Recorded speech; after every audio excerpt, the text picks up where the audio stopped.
Hola a todos y bienvenidos una vez más a Tiagomet. Mi nombre es Santiago Zambracos y el día de hoy traigo para ustedes una serie de 2 videos dedicados a un tema vital dentro de la práctica clínica, que es la trombosis venosa profunda. En el primer video hablaremos acerca de la definición, la fisiopatología, las manifestaciones clínicas y el diagnóstico de esta enfermedad, mientras que en el segundo video nos dedicaremos a hablar acerca del tratamiento.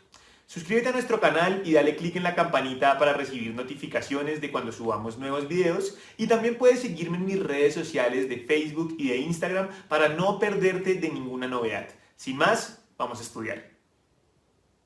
Entonces iniciemos a hablar de trombosis venosa profunda de los miembros inferiores. Entonces la trombosis venosa profunda no es más que la obstrucción de una vena profunda por la presencia de un coágulo en la parte inferior de las piernas. Si nos damos cuenta, aquí en esta imagen vemos una vena profunda en la cual se ha alojado un trombo y que ese trombo va a detener la circulación, por supuesto, de esa zona, generando ciertas manifestaciones clínicas. Para poder entender todo esto, lo primero que tenemos que respondernos es cuál es la anatomía básica de la extremidad inferior respecto al drenaje venoso. Entonces aquí tenemos una imagen de ese drenaje venoso donde podemos detallar inicialmente la vena cava inferior, de la cual veremos también cómo aparecen la vena ilíaca común y la vena ilíaca interna. De esa vena ilíaca común continuará la vena ilíaca externa, que más tarde, después de pasar por el anillo crural, se convertirá en la vena femoral común. Este es un punto crítico, dado que es uno de los lugares en los cuales más se forman trombos. ¿Acuerdo? Posteriormente esta vena femoral común se bifurcará en esta que es la bifurcación safeno-femoral, y si continuamos el camino llegaríamos a la vena femoral profunda, de la cual va a salir la vena poplitea más adelante, y esa poplitea se va a trifurcar en 3 vasos que son la vena tibial anterior, la vena tibial posterior y la vena peroneal. La vena poplitea también es otro de los sitios donde podemos más frecuentemente ubicar los trombos. Estos son los 2 sitios que más importantes van a ser cuando estemos hablando de la estrategia diagnóstica de la trombosis venosa profunda. Ahora, ¿por qué se producen estos trombos en los miembros inferiores? O más bien, ¿cuáles son las causas y qué es lo que está detrás de ello? Entonces, para eso tenemos que remontarnos a la triada de Virchow, que nos dice que cualquiera de estos factores, si alguno de ellos se ha exacerbado, ya sea la lesión endotelial, la hipercoagulabilidad o la estasis sanguínea, en conjunto pueden llegar a formarme un trombo, ¿de acuerdo? Entonces, de acuerdo a esos mecanismos fisiopatológicos, tenemos una serie de factores de riesgo que se correlacionan con ese mecanismo en particular. Entonces, respecto a la lesión endotelial, pues vamos a tener principalmente la diabetes, la hipertensión arterial, la obesidad y la edad mayor de 65 años. Sin embargo, los factores de riesgo de lesión endotelial son particularmente más significativos en el contexto del trombo arterial más que del trombo venoso. Sin embargo, respecto a la hipercoagulabilidad y la estasis sanguínea, esos sí son más representativos en el contexto del tromboembolismo venoso. Entonces, respecto a la hipercoagulabilidad, el cáncer definitivamente es superprotrombótico, las infecciones, las trombofilias hereditarias, donde tenemos ejemplos como el factor 5 de Leiden, el polimorfismo de la protrombina, la deficiencia de antitrombina, la deficiencia de proteínas C y S, y también las enfermedades autoinmunes, particularmente el síndrome antifosfolípido siendo su principal representante, pero también está la enfermedad inflamatoria intestinal y la artritis reumatoidea. Las terapias de reemplazo hormonal también se asocian mucho con el desarrollo de trombos, igual que la terapia anticonceptiva oral, el embarazo y el puerperio. Y por supuesto, si hay un antecedente de tromboembolismo venoso previo, pues ya se sabe que hay una condición de hipercoagulabilidad subyacente. Ahora, respecto a la estasis sanguínea, particularmente la insuficiencia cardíaca va a favorecer que la sangre se acumule en el lecho venoso y especialmente en los miembros inferiores por acción de la gravedad, generando esta estasis que puede estimular la triada de Virchow. Las cirugías mayores que van a repercutir en ese tiempo de recuperación en cama del paciente que se va a asociar a esa estasis sanguínea. Y la inmovilidad, ya sea cualquiera que sea su causa, ya sea un accidente cerebrovascular, una lesión de médula espinal, lo importante es que si genera inmovilidad, pues va a generar el factor de riesgo para el desarrollo de un trombo venoso. Dicho eso, procedemos entonces a hablar de las manifestaciones clínicas. Pues ya sabemos por qué se produce y qué es lo que es un tromboembolismo venoso. Ahora aprendamos a reconocer esas manifestaciones clínicas del paciente con TBP. Entonces, clínicamente, lo que más vamos a encontrar son estos 4 signos: edema, dolor, rubor y calor, siendo el edema el más importante. Pero más allá del edema, realmente lo que más nos puede llegar a hablar de TBP es la presencia de la diferencia de la circunferencia entre las pantorrillas. Es decir, aquí podemos ver una de las extremidades muy edematizada, pero la otra está normal. Entonces la diferencia entre estas dos es lo que nos va a dar la pista, particularmente cuando la diferencia es mayor de 3 centímetros, que acompañado de los demás signos, pues definitivamente va a fortalecer nuestra sospecha de TBP. Ahora, hay algunos signos de trombosis venosa profunda que están descritos, sin embargo, sus sensibilidades y especificidades no son realmente las mejores. Entre ellos encontramos el signo de Homans, que es el dolor en la pantorrilla cuando se hace dorsiflexión del pie, el signo de Hollow, que es el dolor a la presión gemelar contra el plano óseo, el signo de Pratt, que es la presencia de 3 venas dilatadas pretibiales, pero ojo cuando está a 45 grados la extremidad, y Lowenberg, que es un dolor a la insuflación de la extremidad con el brazalete del tensiómetro al insuflarlo entre 60 y 150 milímetros de mercurio, ¿de acuerdo? A veces podemos encontrar también signos locales sugestivos de malignidad. Como habíamos dicho, el cáncer es uno de los factores de riesgo para el desarrollo de hipercoagulabilidad, quizá uno de los más importantes. Entonces, si encontramos, por ejemplo, alguna masa que no necesariamente solo por ser cáncer, sino por obstruir el drenaje venoso, está generando este cuadro de TBP, pues puede ser una pista muy clara de la etiología. ¿Listo?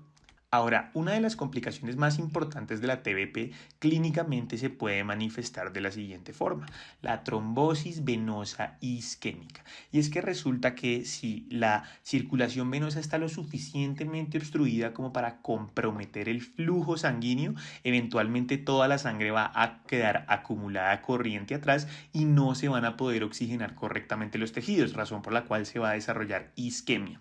Ahora, esa trombosis venosa isquémica tiene una fase reversible, que esa fase reversible hace referencia a dos fenotipos particulares: la flegmasia cerulea dolens y la flegmasia alba dolens. ¿Cuál es la diferencia entre los dos? La cerulea dolens hace referencia a la trombosis masiva del sistema venoso profundo con compromiso de las venas colaterales. En otras palabras, la sangre no puede circular y por eso se ve toda la extremidad edematizada, ruborosa, con dolor, mientras que la flegmasia alba dolens es una trombosis masiva del sistema venoso profundo, pero con las venas colaterales permeables. Entonces, por eso es que estamos viendo que no está igual de afectada que en la cerúlea, ¿de acuerdo? Y posteriormente esa flegmasia cerúlea dolens va a llegar a una fase que es la fase irreversible, donde se desarrolla una gangrena venosa que no es más que el bloqueo completo de las venas de esa extremidad en cuestión, isquemia, necrosis y gangrena consecuente. Digamos que en el contexto de la TBP, pues esperaríamos verlo especialmente en una sola extremidad.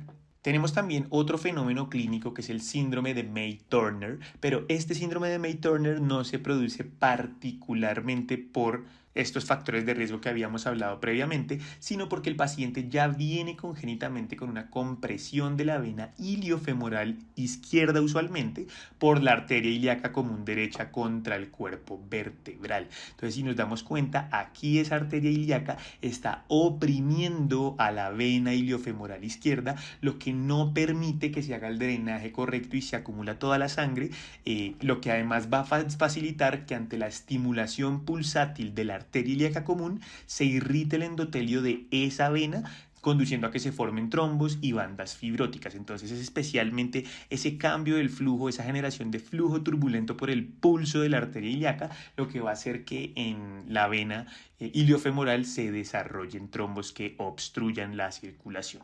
Ahora, esto realmente es una variante anatómica congénita, pero necesita que existan factores de riesgo transitorios como los que habíamos hablado de embarazo, inmovilidad, posoperatorios o uso de anticoagulantes para que lleguen a precipitar una TBP. Por sí sola la variante anatómica no necesariamente va a generar la trombosis.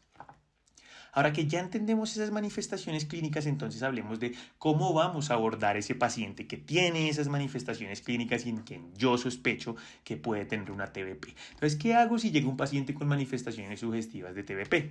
Lo primero es que yo tengo una sospecha clínica y para confirmar esa sospecha clínica muy probablemente lo que yo necesite es una imagen que me permita ubicar ese trombo que supuestamente creo que el paciente tiene. Sin embargo, la pregunta es si todos los pacientes necesitan que se les haga esa imagen. Entonces, para poder saber qué pacientes necesitan esa imagen, yo tengo que calcular cuál es la probabilidad pretest de que esa imagen vaya a salir positiva. Y para eso utilizo algo que se llaman los criterios de Wells. Pero ojo, porque hay unos criterios de Wells que son para tromboembolismo pulmonar. En este caso deben ser los criterios de Wells para trombosis venosa profunda. Entonces, los criterios de Wells son esta serie de ítems que son factores de riesgo a final de cuentas, como el cáncer, postración en cama reciente o cirugía mayor, aumento de la circunferencia de la pantorrilla mayor a 3 centímetros en comparación con la otra pierna, venas superficiales colaterales presentes, edema completo del miembro afectado, sensibilidad localizada a lo largo del sistema venoso profundo, edema con fobia confinado a la pierna sintomática, parálisis, paresia o inmovilización reciente con yeso de la extremidad inferior o TBP previamente documentada. Y que es importante, y es que si puede o existe un diagnóstico más probable diferente a la trombosis venosa profunda, me va a bajar puntaje. Entonces, si nos damos cuenta, todos los factores de riesgo otorgan un punto en esta puntuación de Wells,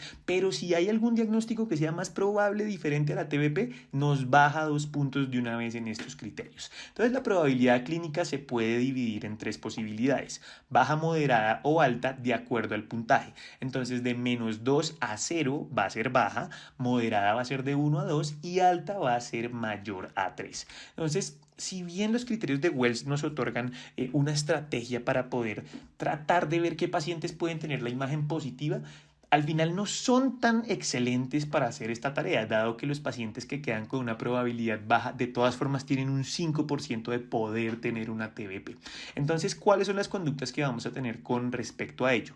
Si la probabilidad clínica es baja, lo que yo tengo que pedir es un dímero D, pero que puede ser de moderada a alta sensibilidad, ¿de acuerdo?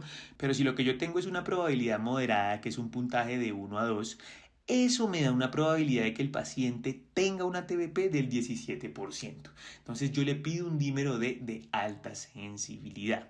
Y por último, cuando la probabilidad es alta, es decir, cuando es mayor de 3, la probabilidad es de 17 al 53% de que lo tenga. Así que aquí yo no me voy a poner a pedir dímero D, sino que inmediatamente lo que voy a hacer es pedir una ecografía del miembro afectado. ¿Listo? Porque es muy probable que lo tenga.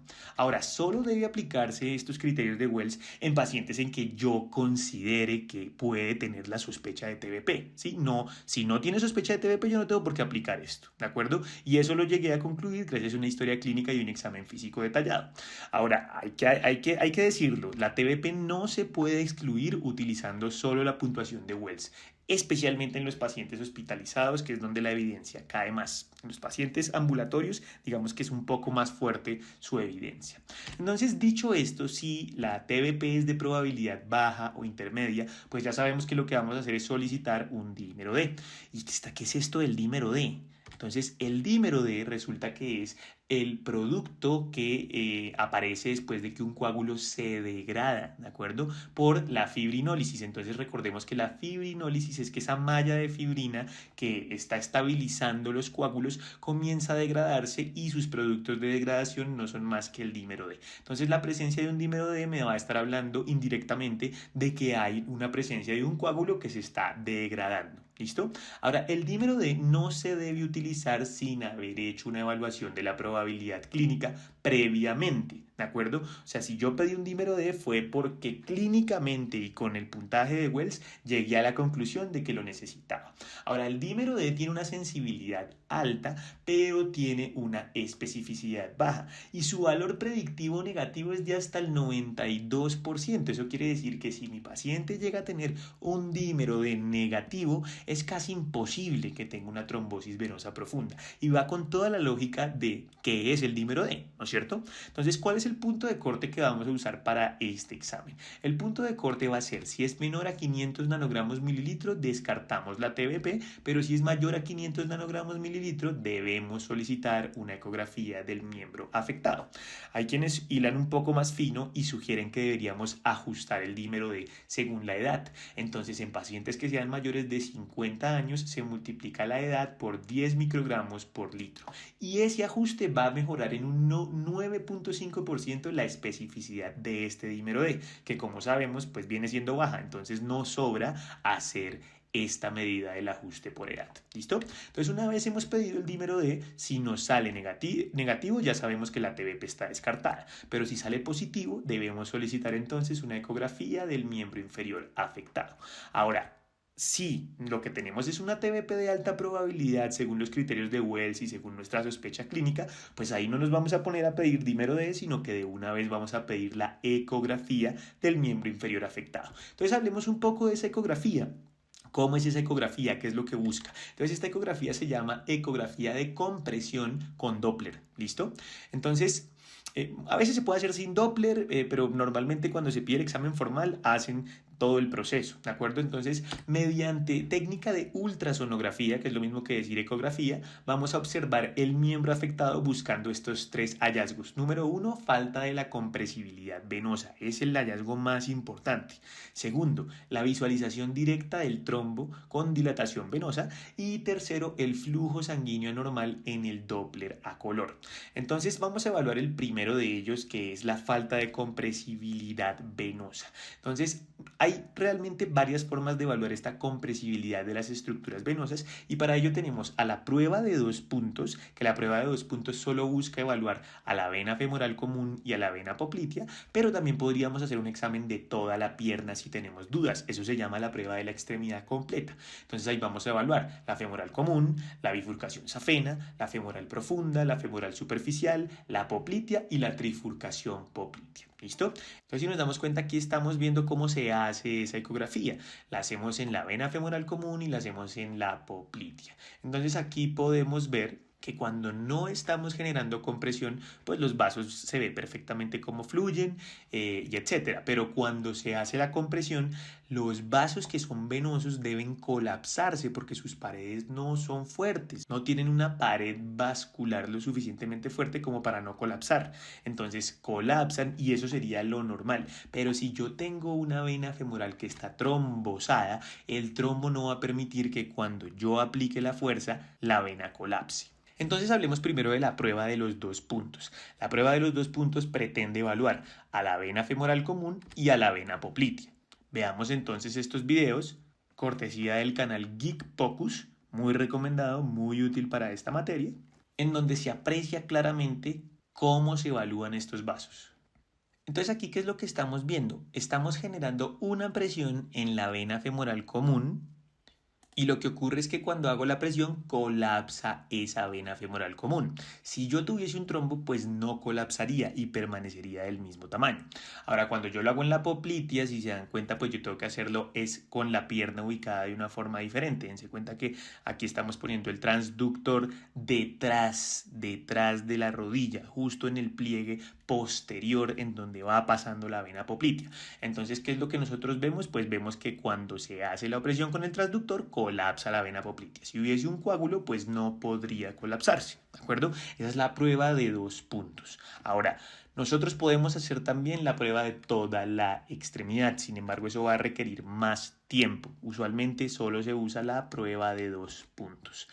El segundo criterio es la visualización directa del trombo. Entonces, probablemente no siempre vayamos a ver el trombo, pero en algunas situaciones podemos verlo tal y como está ocurriendo en esta imagen. Y esta imagen además nos permite identificar características que van a permitirnos saber si es un trombo agudo o es un trombo crónico. Entonces, los trombos agudos normalmente son deformables con la compresión, se ubican de forma central, tienen un diámetro mayor al de la arteria y su borde suele flotar libremente o se adhiere libremente. Mientras que los trombos crónicos no se deforman con la compresión, sus superficies son irregulares A veces hacen calcificaciones o sombras acústicas hiperecoicas, pueden hacer bandas fibróticas asociadas que se llaman sinequias y pueden tener engrosamientos de la pared vascular dado que son crónicos. Adicionalmente, el tamaño de esos trombos a veces suele empequeñarse, no es como los agudos que su diámetro suele ser mucho mayor al de la arteria. Entonces eso a veces es importante para diferenciar entre trombo agudo crónico, pero es algo que más adelante hablaremos un poquito más a profundidad. Y por último, el último hallazgo es el flujo sanguíneo normal en el Doppler a color. Entonces, ¿esto a qué hace referencia? A que hay un flujo de color ausente o que hay una falta de aumento en el flujo dependiendo de cuál sea la severidad de la oclusión. ¿Listo? Entonces aquí nosotros podemos ver en este video cómo se evidencia esa falta del flujo, ¿de acuerdo? Entonces eso que estamos viendo rojo es la carencia de ese flujo y seguramente es por la presencia de un trombo. Entonces lo que nosotros esperaríamos encontrar es las desviaciones de ese flujo por culpa de la presencia del trombo, que básicamente se va a ver de esta manera. ¿Listo? Ahora, dicho eso, si bien la ecografía es un examen supremamente útil, hay algunas situaciones particulares que ofrecen limitaciones a este tipo de imagen, como cuáles. Por ejemplo, que yo tengo una probabilidad que es moderada a alta según el Wells, pero que tenga una ecografía de 2 puntos negativa, o que yo tenga una ecografía sencillamente de 2 puntos con la que no estoy seguro, es decir, que no puedo decir que es negativo o que es positivo. Si yo tengo alguna de esas dos situaciones, pues yo lo que debería hacer es realizar un dímero D en caso de que no lo haya hecho y si es positivo repetir esa ecografía dentro de una semana. Y si dentro de una semana la ecografía sigue sin ser clara, debería solicitar entonces otro tipo de imagen de extensión para que pueda confirmar mi sospecha. Otra posible situación es que el trombo que yo creo que el paciente tiene pueda estar alojado no en venas proximales, sino en venas distales, es decir, las que están debajo de la vena poplitea, que eran las de la trifurcación poplitea, ¿de acuerdo? Entonces, si ese es el caso, esa es mi sospecha, yo creo fielmente que lo que tiene es una TBP, pues yo debería pedir entonces una ecografía de extremidad completa para estar completamente seguro. Y la otra posibilidad no es que sea TBP distal, sino que sea más arriba de las proximales que evaluamos normalmente, que es la femoral común y la poplitea. Entonces, ¿qué tal que el trombo esté en la vena ilíaca o en la cava inferior o que lo que tenga mi paciente sea un síndrome de May-Thorner? Si yo tengo esa sospecha por cómo estoy viendo clínicamente al paciente, pues una de las cosas que puedo hacer es pedir imágenes de extensión como la venografía por tomografía computarizada o la resonancia magnética. Es una de las pocas indicaciones para las cuales se piden estas imágenes. Entonces, la venografía por tomografía computarizada, ¿qué nos va a permitir ver? Entonces lo que vamos a hacer es poner un contraste a través de las venas del paciente y una vez ese contraste pues llegue a donde está esta extremidad comprometida, nos va a mostrar un defecto de llenado con realce del contraste. Entonces aquí, como podemos ver, como nos lo señala la flecha, tenemos al trombo y alrededor vemos el llenado, ¿de acuerdo? Entonces el defecto de llenado pues es el trombo, ¿de acuerdo?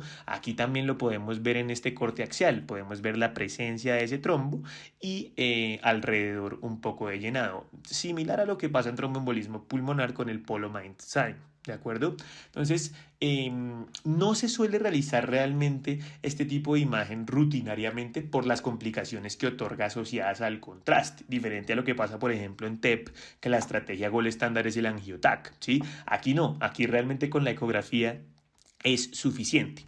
Y la otra posibilidad es que lo hagamos con resonancia magnética, pero esto es todavía más raro.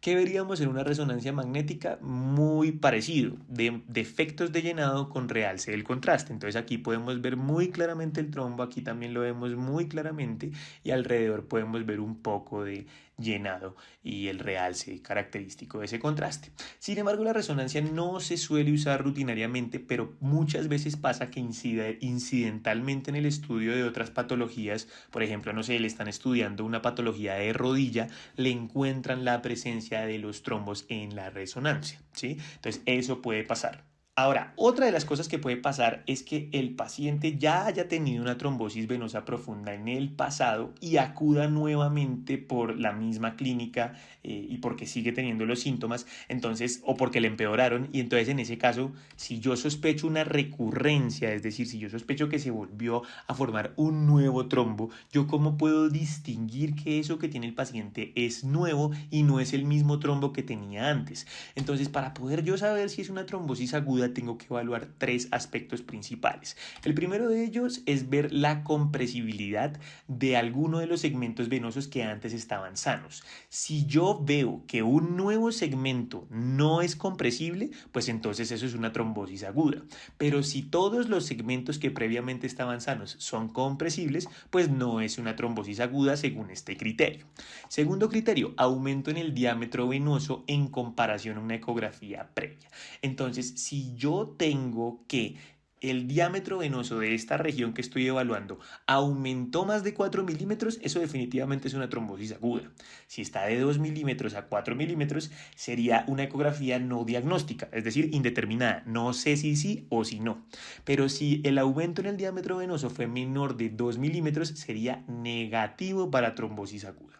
Y el último criterio es la extensión del trombo en un mismo segmento, ¿de acuerdo? Entonces, si yo veo que el trombo que estaba antiguamente se extendió más de 10 centímetros, esa es una trombosis aguda. Pero si se extendió menos de 10 centímetros, yo no estoy seguro, ¿de acuerdo? No es diagnóstico, no puedo decir nada con ello. Entonces, habiendo hecho estas imágenes diagnósticas, especialmente la ecografía del miembro inferior afectado, si me sale negativa, pues definitivamente descartamos la TBP, y si me sale positiva, confirmo esa TBP. Y de esta manera hago el diagnóstico. Sin embargo, siempre hay que tener muy en cuenta los diagnósticos diferenciales que fácilmente podríamos confundir con TBP. ¿Cuáles son esos diagnósticos diferenciales? Por ejemplo, el desgarro muscular de la pantorrilla. Si bien la clínica puede ser semejante en cuanto a dolor, edema, eritema, usualmente hay una lesión incitante en la historia clínica que pues sugiere que esa es la causa, y a veces pueden haber signos de sangrado en la ecografía o hematomas en el tobillo. La celulitis bacteriana es otro que es muy común.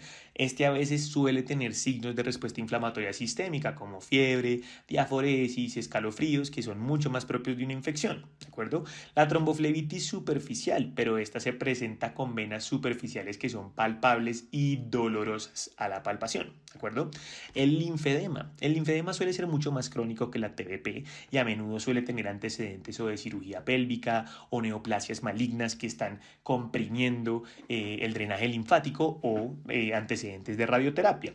El quiste popliteo de Baker, este se caracteriza mucho por el dolor popliteo, ¿de acuerdo? Entonces presentan dolor posterior y rigidez de la rodilla, edema, pero a veces se puede palpar una masa retropatelar, especialmente en extensión, ¿de acuerdo?